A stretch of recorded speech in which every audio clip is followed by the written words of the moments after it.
Quem quer crescer e amadurecer? Aleluia!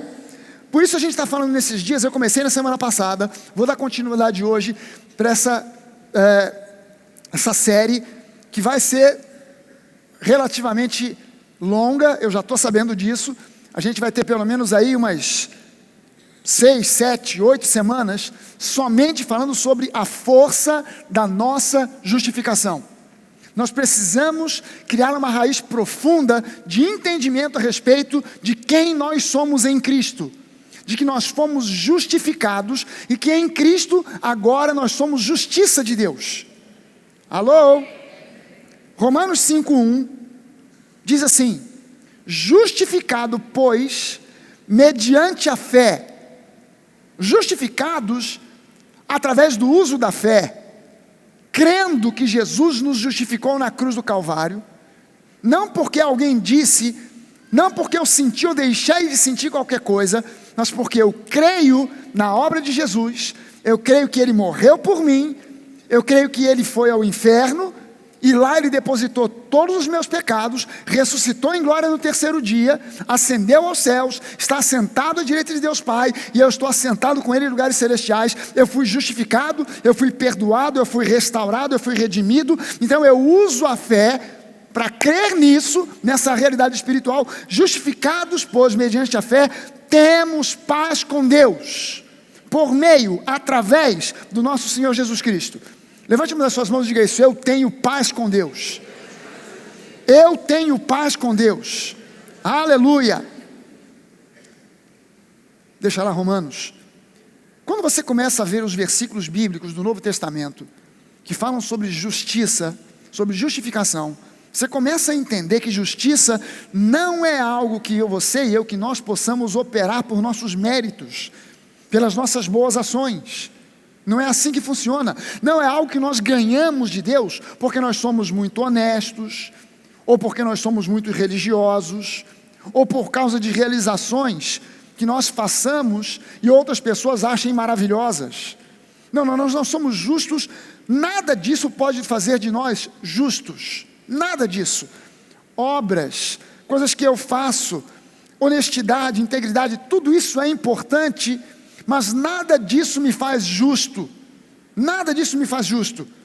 Isaías chega a dizer que os nossos atos de justiça, que são atos realizados com o intuito de conquistar o favor e a atenção de Deus, aos olhos de Deus, são como trapo de imundícia. Dá uma olhada nesse versículo aqui de Isaías 64:6. Todos nós somos como o imundo, e todas as nossas justiças são como trapo da imundícia. Cara, você viu aqui, eu citei aqui na semana passada, que esse conceito de imundície espiritual, esse conceito de estar impuro, imundo espiritualmente, não tem uma coisa a ver com, não é uma questão de higiene, e não tem a ver com o pecado. Eu citei aqui que aquela mulher com um fluxo de sangue há 12 anos, que foi curada por tocar nas vestes de Jesus, ela se aproximou de Jesus, mas ela, pela lei, de acordo com a lei de Moisés, ela não poderia se aproximar nem de Jesus nem de ninguém, porque de acordo com a lei, por ter um fluxo de sangue, ela estava considerada como impura ou como imunda. Não é que aquela mulher fosse suja, cheirasse mal, não era uma questão do corpo dela ter sofrido algum tipo de contaminação, e que ela então estava suja no sentido físico, mas no sentido espiritual, porque ela estava perdendo o sangue, e a Bíblia diz que a vida está no sangue, porque imundícia ou impureza espiritual estava relacionado com vida e morte. Quem tem vida está puro, quem tem morte está impuro. Então essa mulher, a Bíblia não cita que ela tinha pecado algum, apenas diz que ela tinha um fluxo de sangue, por isso ela estava impura, imunda, mas ainda assim, ela furou o bloqueio da multidão, tocou em Jesus e foi curada, e Jesus não parou para dizer, opa, para tudo porque alguém me tocou. Ô Jesus, todo mundo te toca, você está no meio de uma multidão? Não, alguém me tocou, porque eu senti que a impureza entrou em mim. Não, Jesus disse, eu percebi que de mim saiu virtude. Saiu virtude. Eu acho fantástica a versão brasileira. É fantástica a tradução brasileira da Bíblia. Porque quando usa esse termo virtude, que em algumas outras versões fala de poder, poder pode ser um monte de coisa, mas virtude tem a ver com vida. Virtude tem a ver com vida. Eu senti que de mim saiu vida. Alguém tocou em mim e esse alguém estava impregnado de morte, de mim saiu vida e impregnou agora essa pessoa de vida. Aquela outra mulher que foi trazida a Jesus, pega, flagrada em adultério, não foi chamada de imunda ou de impura. Essa mulher foi flagrada, e tanto é que ninguém teve nem medo de meter a mão nela. Seguraram e vieram trazendo, arrastando a mulher. Se ela fosse impura, ninguém encostava. Sai para lá, porque quando o puro tocava no impuro, também se tornava impuro. Mas pegaram ela porque a pureza ou impureza no Antigo Testamento não estava associada com o pecado, mas com a questão de vida ou morte. Você não podia tocar num cadáver, porque senão você ficava impuro, e tinha que passar por um processo, de um ritual de purificação. Agora é preciso que a gente entenda aqui, quando Isaías fala que todos nós somos como um impuro, ou seja, todos nós, na verdade, estávamos contaminados pela morte espiritual. Amém. Alô?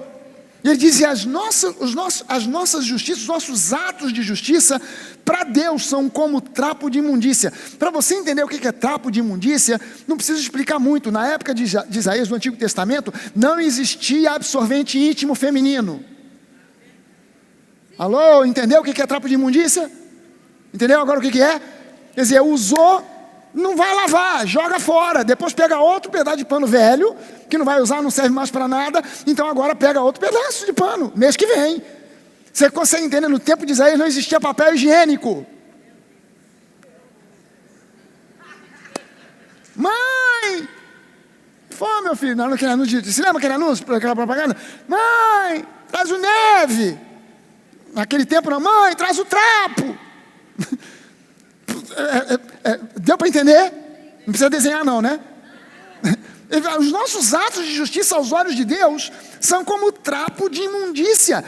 Todo esse significado transmitido pela metáfora usada por Isaías é muito forte, é até mesmo chocante, mas Deus julgou necessário que o profeta se utilizasse dessa linguagem para que ficasse bastante claro que justificação é um dom, é um presente que nos é dado graciosamente e não uma conquista nossa. Deus usou essa linguagem para ficar muito claro. Os atos de justiça de vocês, tentando conquistar a justiça, não produzem aquilo que vocês pensam. São para mim como trapo de imundícia, porque justificação é um presente que parte dele para nós. Não é algo que a gente arranca dele por força. Não é algo que a gente produz por obras. É algo que ele presenteia a cada um de nós gratuitamente. Alô? Veja bem o seguinte. A cruz do Calvário foi, na verdade, entre outras coisas, um tribunal. Na cruz do Calvário, o termo justificação na Bíblia, no Novo Testamento, ele é um termo, ele é usado com um sentido jurídico. Ele é usado num sentido jurídico. Em Cristo, na cruz do Calvário, Jesus foi julgado em substituição a nós, no nosso lugar, no meu e no seu lugar. Ali estava sendo derramado sobre Jesus todo o juízo, toda a ira da condenação de Deus contra o pecado. O que Deus tinha, o que Deus Pai tinha contra Jesus? Absolutamente nada. Esse é o meu filho amado, em quem eu tenho prazer. Mas, na cruz do Calvário, Jesus não estava ali por si, ele não estava ali por ele mesmo, ele estava ali em substituição a nós, a mim e a você. Então quando Deus olhava para a cruz, ele não via Jesus, ele via a mim, ele via você. Então ele mandou um juízo que era destinado a nós, sobre Jesus, que era o nosso representante, o nosso substituto. Ali estava acontecendo um julgamento, ali estava acontecendo um juízo. Jesus foi julgado em substituição a nós, no nosso lugar, e no nosso lugar, no meu lugar e no seu, ele foi condenado e pagou a pena que seria destinada a nós. Por isso nós fomos justificados. Então, veja bem o seguinte: não é que Deus fez vista grossa e o nosso pecado ficou então sem punição. Não é que Deus, vamos fingir que nada aconteceu, deixa para lá. Não é isso. O salário do pecado é a morte, e Jesus pagou o preço final no nosso lugar. O salário do pecado não é meramente enfermidade, fracasso, falência, divórcio. Isso são níveis de morte. Você consegue entender isso? Uma enfermidade não é a morte, mas é um nível de morte que pode levar definitivamente à morte. Tá solto aí um vagabundo de um vírus. Um vagabundo de um vírus, coronavírus. Um vírus vagabundo que só ele, mas extremamente contagioso. Você pode ficar só gripado, mas a gripe já é uma porção de morte, tentando entrar no seu organismo para produzir a morte total e final física. Agora eu queria que você levantasse uma das suas mãos e dissesse comigo assim: na minha vida, no meu corpo, o coronavírus não tem vez, porque o sangue de Jesus me guarda e me protege, e em nome de Jesus eu tenho saúde, desde a planta dos meus pés até o topo da minha cabeça, e vírus algum me atingirá. Meu irmão, o pessoal está preocupado com o coronavírus. Outro dia, a Denise, antes de viajar, você sabe que a pastora Denise está na Austrália, porque nasceu lá o meu terceiro neto, o Luca, e ela está lá dando uma força para minha nora, a Melina, né, aquela ajuda que a mãe precisa, aquele suporte que a mãe precisa no primeiro mês, nas primeiras semanas. E ela está lá. Mas quando ela foi viajar, estava começando essa história de coronavírus para cima e para baixo, e ela falou: será que eu tenho que viajar de máscara? Ou não? Tal. Aí, vou comprar. Nós viemos lá de casa num dia de domingo, parando em todas as farmácias, desde do Recreio até aqui na Barra, e nenhuma tinha mais máscara cirúrgica, nenhuma tinha. Por quê? Porque todo mundo foi e comprou máscara aos quilos e às toneladas. Me dá 2 quilos de máscara aí. O pessoal estava comprando máscara assim, não estava pedindo assim, me dá 2, 3 ou 4, me dá 2 quilos de máscara. E não tinha mais. E aí eu falei assim: rapaz, interessante, né? O pessoal está preocupado em se prevenir contra o coronavírus, mas ninguém está dando bola para dengue. O índice de mortalidade do coronavírus é de 2%. 2%. 2%. O índice de mortalidade da dengue é infinitamente maior, e ninguém está esquentando a cabeça com esse desgraçado desse mosquito. Ninguém está esquentando a cabeça. Quer dizer, o camarada vai morrer de dengue e pensar assim: o coronavírus me matou. Não foi no coronavírus. Não foi o coronavírus. É porque você se preveniu, botou máscara e o diabo a 4, e esqueceu que quem está matando é a dengue. Agora, se você não tiver guardado e protegido pelo sangue de Jesus, coronavírus, dengue, o que for, está tudo à solta por aí. Se você não tiver guardado pelo sangue de Jesus, nem mais churrasco você vai comer na vida. Porque você sabia que churrasco é um tipo de alimento impregnado de substâncias cancerígenas? Sabia disso? Por causa da fumaça? A fumaça tem um componente chamado benzopireno, e o benzopireno faz impregnação na carne, e benzopireno é cancerígeno. Aí tu está comendo churrasco e está comendo câncer. E você deveria comer o churrasco dizendo assim: o sangue de Jesus já repreendeu aqui tudo quanto é benzopireno, e tudo quanto é capeta da carne, eu vou comer agora em nome de Jesus, aleluia. Então ela só o seguinte: Deus em Cristo providenciou para nós justificação. E é preciso sempre lembrar do fato absolutamente impactante de que na nova aliança Deus providenciou essa justificação para nós através da obra de Cristo na cruz do Calvário, porque o que Ele fez ali, Ele não fez para si nem por si, Ele fez em substituição a nós, por nós, para nós. Você pode levantar as suas mãos e dizer: graças eu dou a Deus, porque Jesus me substituiu. Aleluia. Lembre-se que o que ele passou quando ele foi espancado, flagelado. Você já ouviu essa expressão, não já? Jesus foi flagelado. Mas tem gente que nem sabe o que isso significa. Pensa que flagelado é a mesma coisa que ser, sei lá, os flagelados da chuva. Chuva não flagela ninguém. Já ouviu essa expressão? Quando tem uma enchente e tal, aos flagelados da chuva. Chuva não flagela ninguém, porque flagelação, o que era flagelação? O romano tinha um instrumento, um chicote, chamado flagellum, no latim, flagellum, que era um chicote de cabo curto, com 3 tiras de couro longas. Na ponta tinha preso ou bolinhas de chumbo, ou anzol, ou dente de animal, para que quando ele batesse com o chicote no condenado, quando voltava, arrancava pedaço. Isso era ser flagelado. E a pessoa condenada à flagelação, ela era amarrada num poste com as mãos para o alto, de costas, e ele era flagelado da nuca aos pés. Não era como a gente vê em alguns lugares, aquelas imagens de Jesus crucificado, que tem 3 gotas de sangue. Tu já viu isso? Jesus assim, até com a cara assim meio, quase alegre, com 3 gotas de sangue. Cara, quem assistiu o filme do Mel Gibson? Aquele filme do Mel Gibson de 2004, A Paixão de Cristo. Quem assistiu aquele filme? Eu vi muita gente dizendo assim: poxa, esse Mel Gibson exagerou. Não, ele pegou leve. Não dá para você colocar em um filme, por mais maquiagem que você coloque, não dá para colocar em um filme a realidade do que foi a flagelação, a crucificação e a morte de Jesus. Não dá para colocar ali. Ele colocou um Jesus que estava todo arrebentado de cima a baixo, mas ainda tinha barba. E a Bíblia diz que os soldados romanos arrancaram tufos da barba de Jesus, tufos do seu cabelo.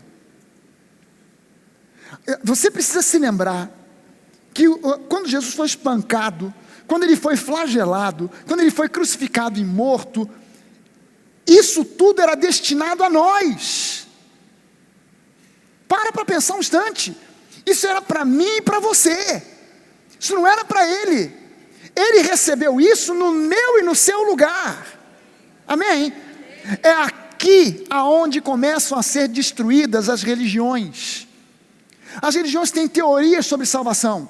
Não, você precisa reencarnar várias vezes para depois você vir mais purificado e tal, até que um dia que você vai e não volta mais.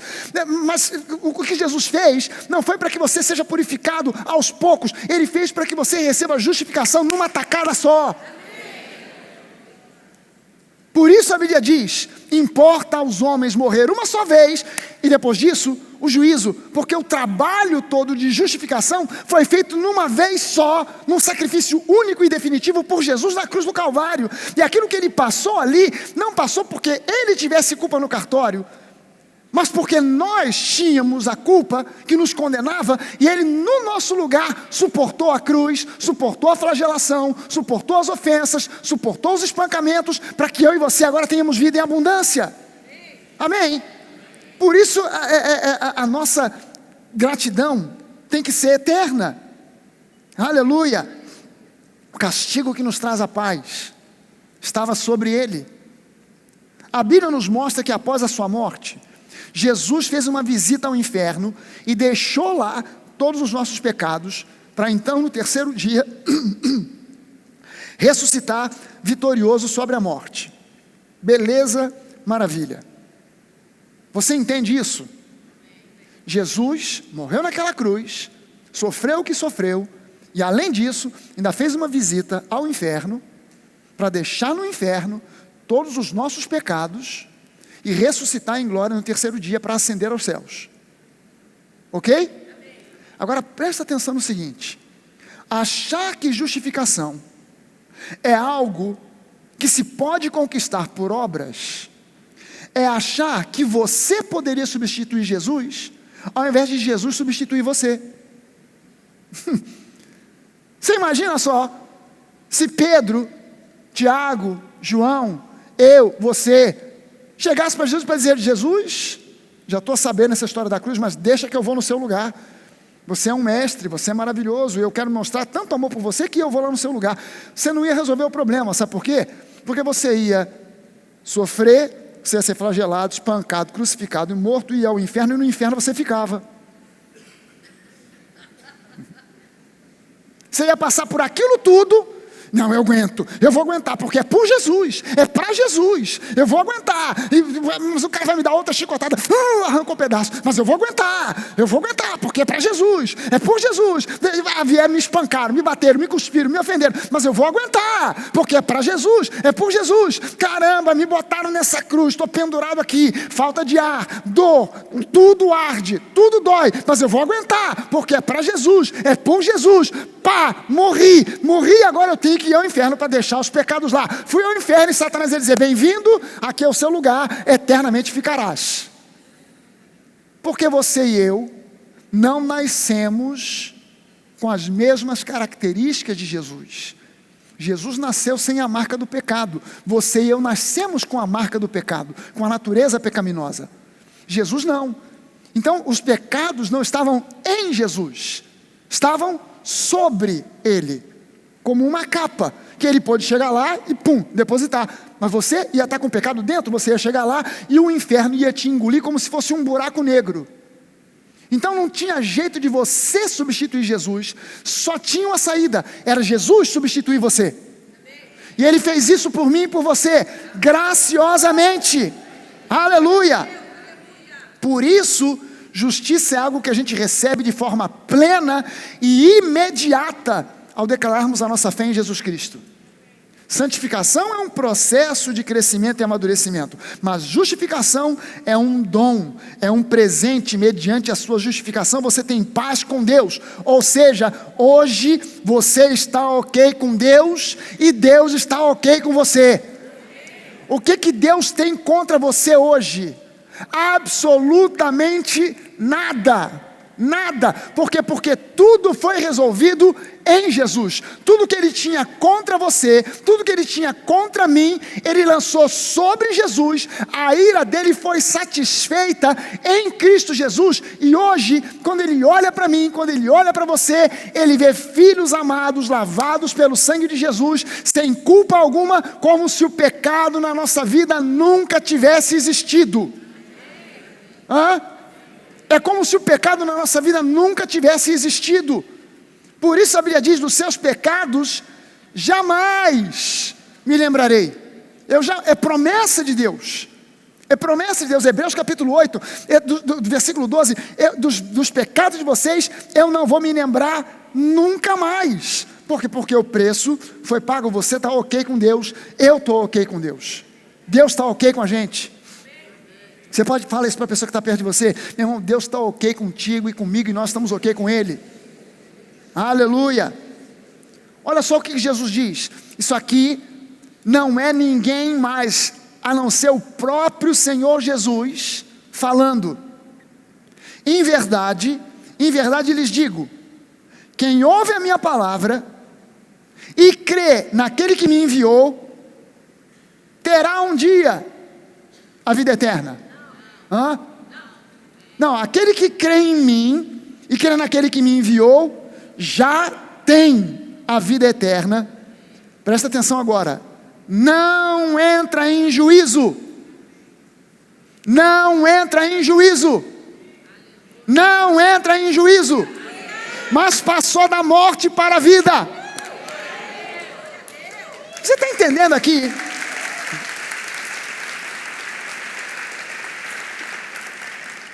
Jesus não disse aqui: aquele que crê em mim e naquele que me enviou, entra num processo que aos poucos, ao longo de anos, quem sabe talvez, venha a alcançar a vida. Não. Aquele que crê em mim e naquele que me enviou, esse aí não entra mais em juízo. O que tem de crente por aí com medo de juízo? E quem é o responsável por esse medo dos crentes? São os pregadores mesmo. Entra no YouTube, dá uma entrada no YouTube e bote lá como tema para você procurar: juízo eterno. Bota lá, juízo final. Bota uma coisa desse tipo. Vai aparecer um monte de vídeo. Clica em qualquer um deles. Muito provavelmente, a chance maior é de que quando você clicar em um daqueles, quando ele começar a tocar, já começa com uma música de terror.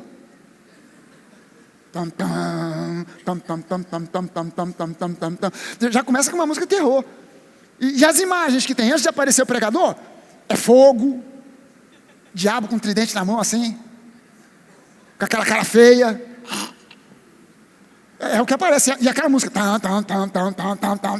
E aquela imagem de. Por quê?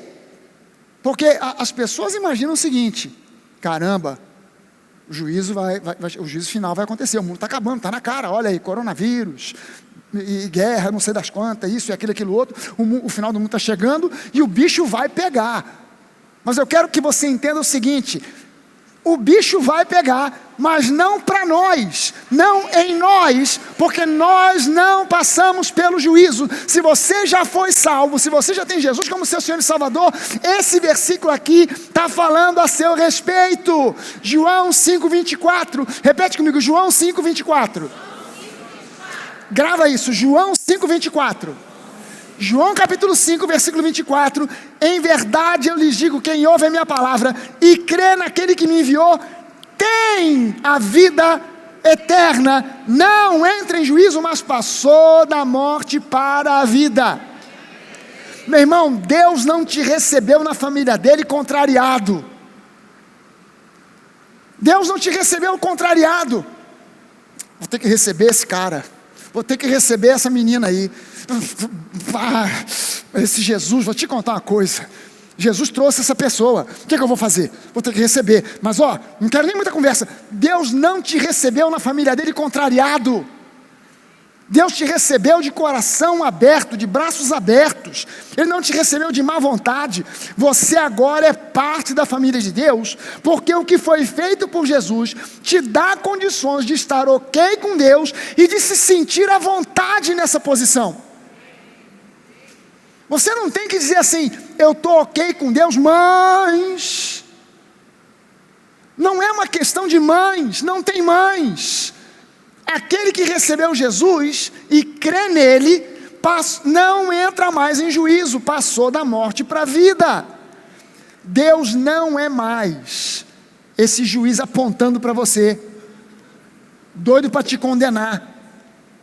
Deus não está olhando para você de cara feia, com um dedo apontado, para daqui a pouco, a qualquer momento, mandar um raio na sua cabeça. Deus hoje não tem nada contra você. Ele não te olha mais pela perspectiva do juízo, porque em Cristo você foi julgado e através de Cristo você foi justificado. Deus não seria justo. Quantos aqui conseguem entender que Deus é um Deus justo?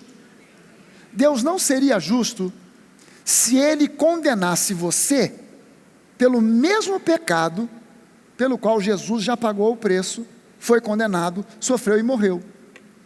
Você consegue entender que se eu pego e condeno por alguma razão Pastor Manuel por um crime X, e depois pelo mesmo crime quero condenar agora a esposa dele, sem que ela tenha sido cúmplice do crime ou qualquer coisa semelhante?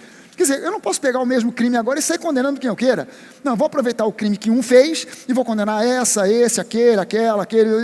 Não. Quem fez o crime foi ele foi condenado, resolveu. Não posso condenar mais ninguém no lugar dele. Se Jesus pagou o preço, então agora já não mais condenação, não há mais condenação alguma sobre aqueles que estão em Cristo Jesus, porque Jesus já pagou o preço.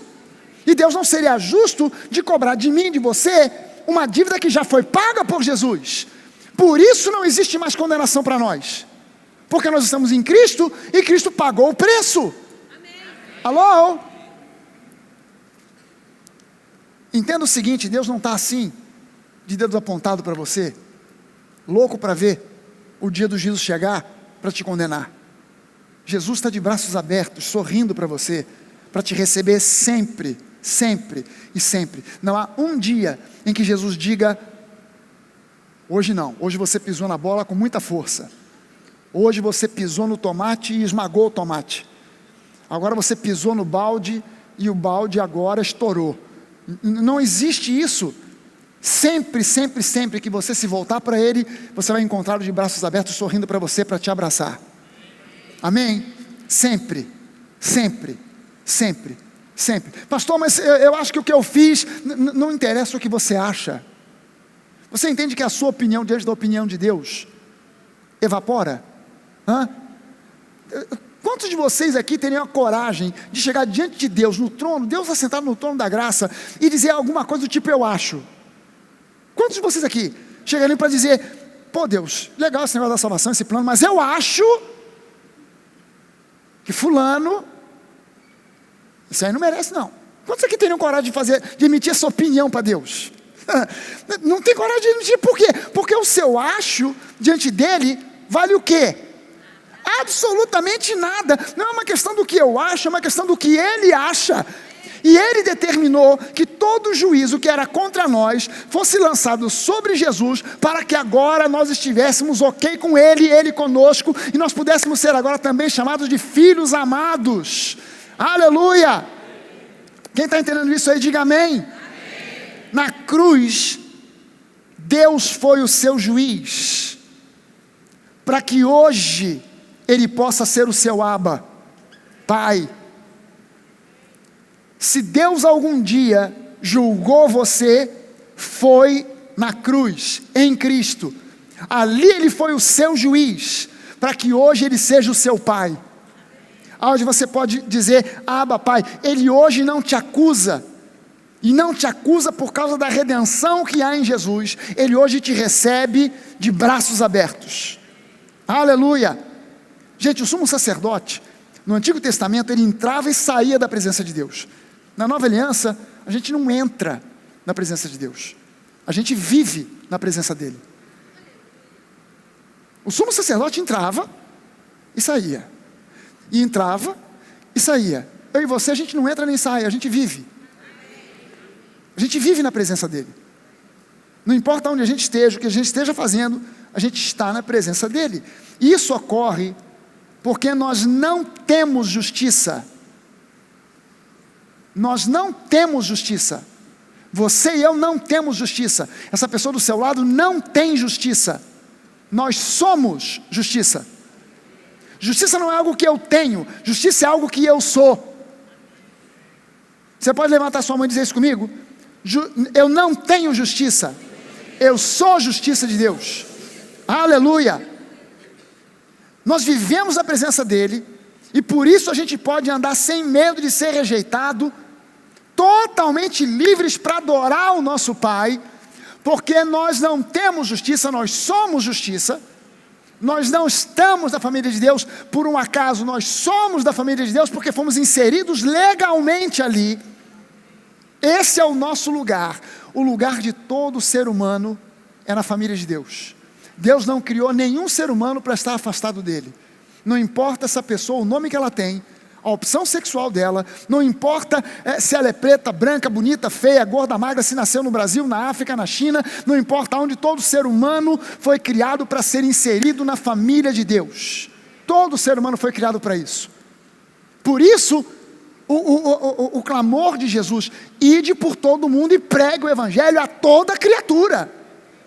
Ide por todo mundo e pregue o evangelho a toda criatura. Por quê? Porque é preciso que as pessoas ouçam a palavra do evangelho e tenham a liberdade, o direito de exercer essa escolha. Eu quero Jesus ou eu não quero Jesus. Mas no momento em que ela diz eu quero Jesus, ela é inserida na família dele, legitimamente.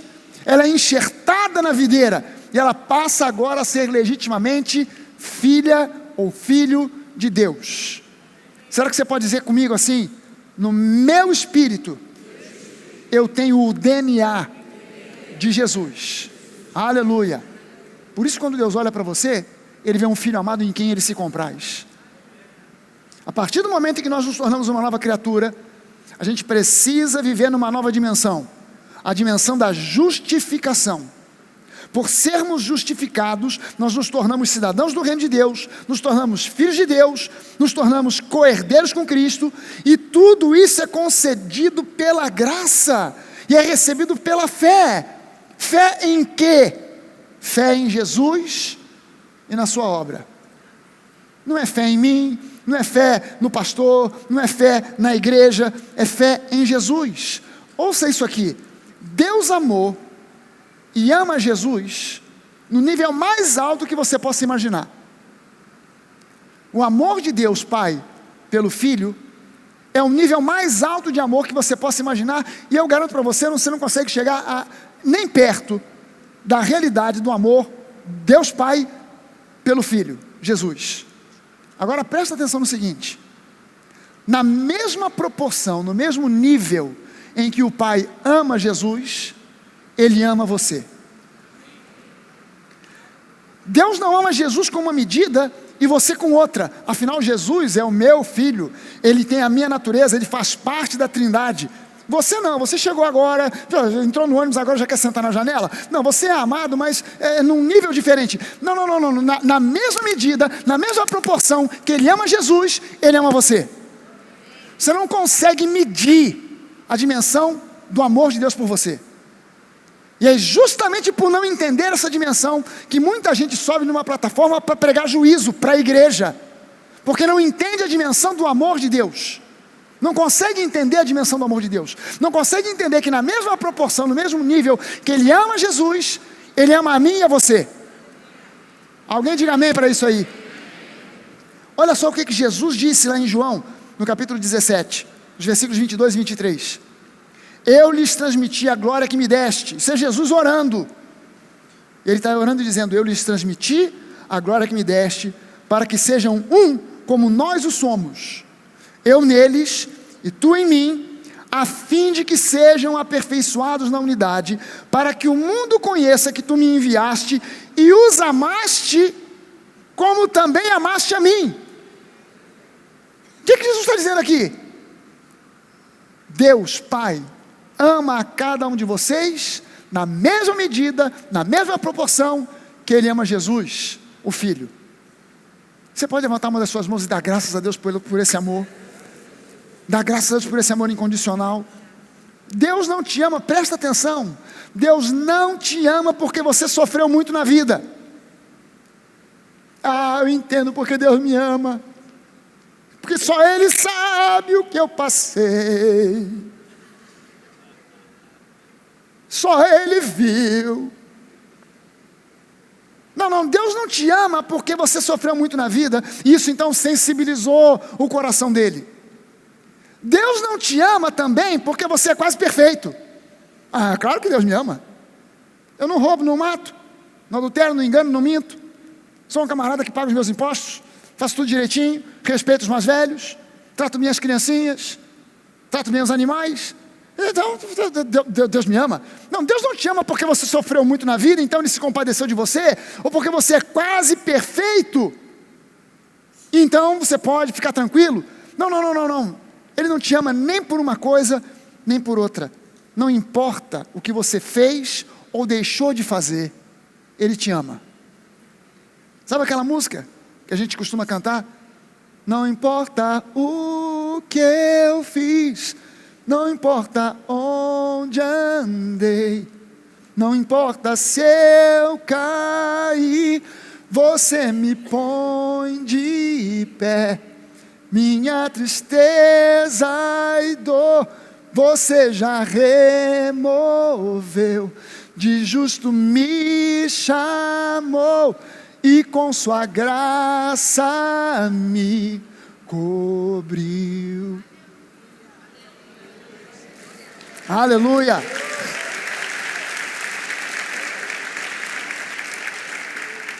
Meu irmão, mesmo com toda a possível dureza do seu coração, com toda a resistência que você possa ter oferecido a Jesus e ao Evangelho, mesmo com toda a soma de pecados cometidos, Ele, Deus, ficou atrás de você por vários anos, até o dia que o seu coração foi quebrantado, foi tocado, e Ele te alcançou. Não foi você que achou Jesus, foi Jesus que te perseguiu a vida inteira, e finalmente te alcançou, no dia que teu coração foi quebrantado. Ouça isso aqui, presta atenção nisso. Quando você aceitou Jesus, Jesus já tinha te aceitado.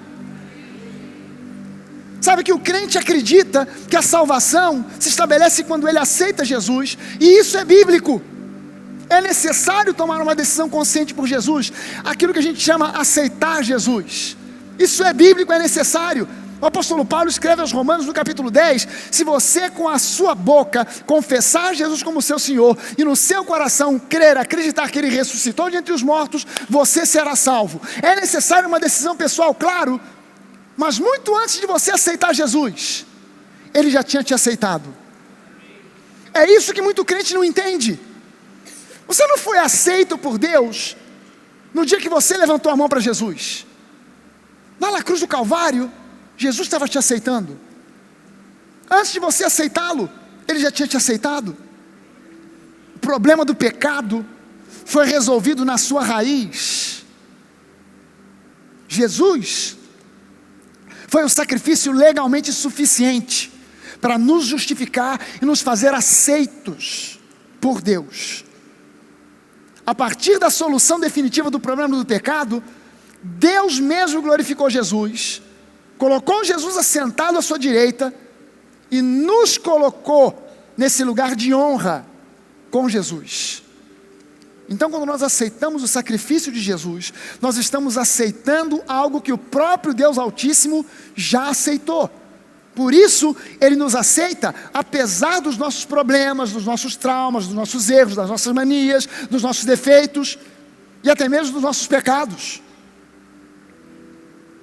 Mesmo que a gente tenha dificuldade em se aceitar, Ele nos aceitou, Ele nos aceita. Isso não tem nada a ver com a nossa conduta ou com as obras que a gente faz. E é por isso que a grande chave da salvação do homem é o reconhecimento e a confissão de Jesus como único e suficiente Salvador. Não é um sistema religioso. O sistema religioso não salva.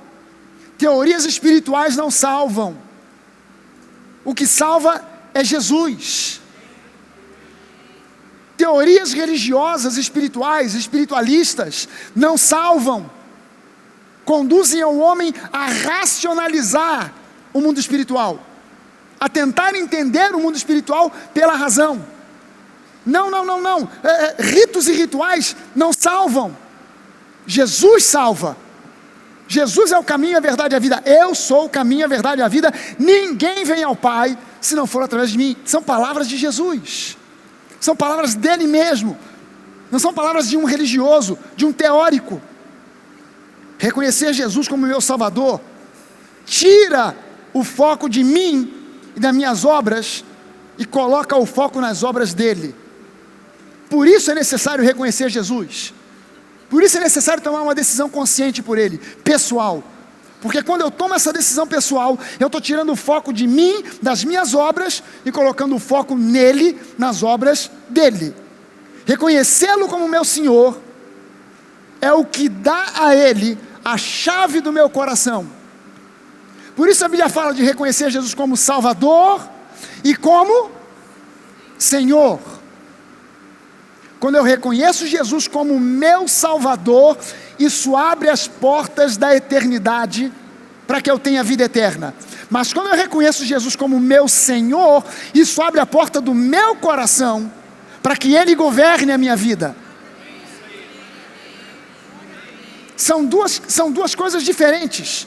Eu preciso reconhecer Jesus como meu Salvador, mas também como meu Senhor. Porque quando eu o reconheço como meu Salvador, isso abre as portas do céu. Mas quando eu o reconheço como meu Senhor, isso abre as portas do meu coração, para que Ele governe a minha vida, para que Ele governe e me dirija. Isso dá a Ele a chave do meu coração e dá a Ele a licença para que Ele opere uma modelação diária no meu caráter, para me fazer mais e mais semelhante a Ele. Nós começamos o culto declarando: nessa manhã, a palavra de Deus vai fazer um efeito transformador, abençoador. Eu não sairei aqui do mesmo jeito que eu entrei. Mas entenda uma coisa: quando você reconhece Jesus como seu Senhor, é isso que abre as portas do seu coração, não simplesmente para que Ele te dirija a dar dízimos e ofertas, não somente para que Ele te dirija a escolher um bom par para casamento, mas para que Ele te modele dia a dia, para que você se torne mais e mais, cada vez mais, imagem e semelhança dEle. Essa é a chave de se tornar cada vez mais semelhante a Jesus. Abrir o coração para que Ele seja o seu Senhor. Amém? Eu queria convidar você para ficar de pé.